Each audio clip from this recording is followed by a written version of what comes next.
السلام عليكم ورحمة الله. فيديو جديد ودائما مع جديد المنتخب الوطني المغربي.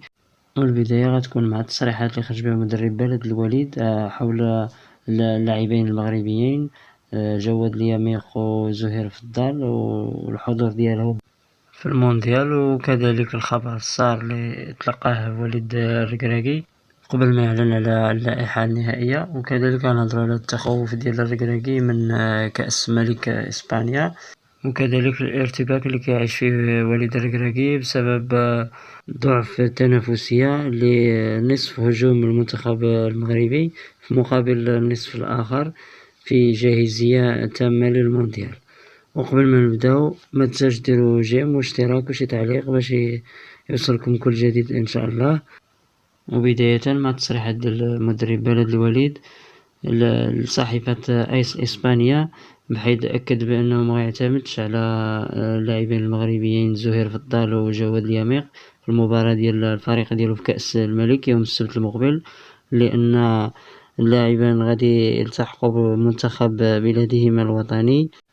ولكن وليد الركراكي مازال ما حددش اللائحة النهائية، ومازال ما كاينش شي تأكيد بأنه قد تم شي تنسيق بين الجامعة المغربية وبين نادي بلد الوليد على أن المدرب ديال بلد الوليد ما يعتمدش على اللاعبين الدوليين باش يفتح المجال لهم باش يلتحقوا بالمنتخبات ديال بلادهم. وهادشي كامل ما كاينش شي تأكيد رسمي من الجامعة على هادشي، ولأن عاوتاني اللاعب الإكوادوري ما غيشاركش في المباراة المقبلة ديال بلد الوليد في كأس الملك، رغم أنه غيلتحق بالمنتخب ديال بلادو.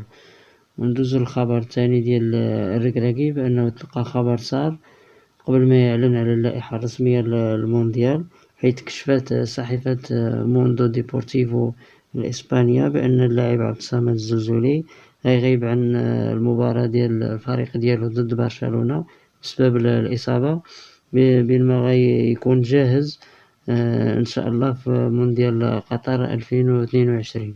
إضافة إلى أن مهاجم أسود الأطلس مازال ملتزم بالبرنامج العلاجي ديالو من الإصابة اللي كيعاني منها. وكذلك أكدت الصحيفة بأن الإصابة ديالو ماشي خطيرة ولا خوف عليه، لأن الطاقم الطبي ديال الفريق ديالو كانوا متخوفين من الإصابة ديالو لا تكون خطيرة وما يشاركش في المباريات المقبلة لا في الدوري ولا حتى المشاركة ديالو في المونديال. وكذلك حتى الطاقم الطبي ديال المنتخب المغربي هو كذلك كان متخوف من هذه الإصابة. والصحيفة أكدت بأن الصحيفة الإسبانية أكدت بأن الإصابة ديال الزلزولي ما غتهددش المشاركة ديالو مع أسود أطلس في المونديال، وأنه إن شاء الله غيرجع لأجواء المنافسة قبل المعسكر الإعدادي المقبل للمنتخب المغربي. والخبر آخر كيتعلق بالتخوف ديال وليد الركراكي من كأس ملك إسبانيا، لأن نادي إشبيلية الإسباني غيلعب مباراة الكأس هذا الأسبوع، وكذلك خطافي الإسباني. وبطبيعة الحال هو كيهمو اللاعب ياسين بونو ويوسف نصيري ومنير الحدادي، لأنه حاول المشاركة ديالهم واش يقدروا يشاركوا ولا لا. هو خايف المشاركة ديالهم بطبيعة الحال، خايف لا تكون شي إصابة ولا هذا هو التخوف ديالو. وندوزو للخبر الأخير واللي كيتعلق كذلك الارتباك اللي كيعيش فيه وليد الركراكي بسبب ضعف التنافسية لنصف هجوم المنتخب مع جاهزية النصف الآخر. والمهاجمين هم سفيان بوفال وحكيم زياش وعبد الصمد الزلزولي وزكريا أبو خلال ويوسف النصيري وريان مايي ووليد شديرة وأيوب الكعبي وعبد الرزاق حمد الله. حيث هذا هو الهجوم اللي غيعتمد عليه وليد الركراكي في المونديال. بطبيعة الحال من بعد راه غيتقلص في اللائحة النهائية، غينقصو شي جوج ولا هذا مهم على حسب. اللاعبين اللي ناقصهم التنافسية فهم بطبيعة الحال حكيم زياش، وعارفين المشكل ديالو مع اللي عنده في تشيلسي ما كيشاركش. كذلك عبد الصمد الزلزولي اللي تعرض للإصابة مؤخرا تا هو يعاد ديال غيرجع من الإصابة. وكذلك يوسف نصيري تا هو اللي كان مصاب، والمباريات الأخيرة ديالو ما كانش كيلعب رسمي، وزيد عليها أنه كان مصاب وعاد رجع من الإصابة.